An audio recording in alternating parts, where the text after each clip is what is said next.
یه لحظه واقع بین باشیم. وزن شکم فقط به ظاهرش مربوط نیست. این موضوع میتونه روی اینکه لباساتون چطور اندازتون میشه، چقدر با اعتماد به نفس وارد یه جمع میشید و حتی راحتیتون موقع نشستن، خم شدن و عکس گرفتن تاثیر بذاره. برای خیلیا این موضوع باعث ناامیدی، حساسیت نسبت به خود و اون حس همیشگیه. چرا این قسمت انقدر سرسخته میشه؟ ممکنه از بازوها، پاها یا حتی صورتتون راضی باشید، اما این قسمت وسط بدن انگار ولکن نیست. آشناست نه؟ حالا بخش جالبش اینجاست.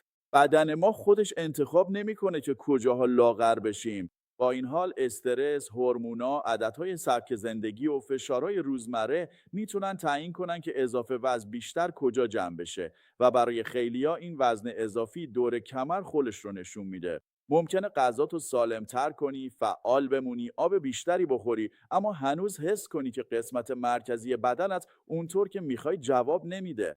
چون معمولا فقط بحث کالری نیست، بحث تعادله. به همین خاطر رویکرد ما روی حمایت از کل بدن تمرکز داره.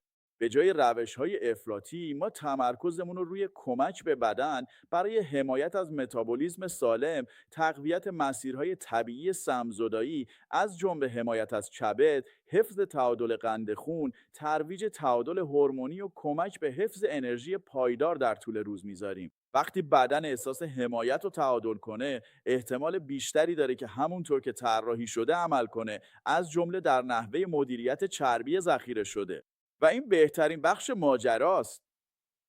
اگه به سلامتی و کمک به دیگران برای داشتن اعتماد به نفس در بدن خودشون علاقه‌مندی، میتونی این رو به چیزی بزرگتر تبدیل کنی. به من پیام بده تا یاد بگیری چطور میتونی کسب و کار سلامتی خودت رو شروع کنی. به مردم کمک کن تا به طور طبیعی چربی بدنشون رو آب کنن، با به اشتراک گذاشتن محصولاتی که از سبک زندگی سالم حمایت میکنن و در عین حال یه منبع درآمد اضافی برای خودت بساز، اونم در حالی که تاثیر مثبتی میگذاری. بیاید با هم سلامتی و فرصت بسازیم.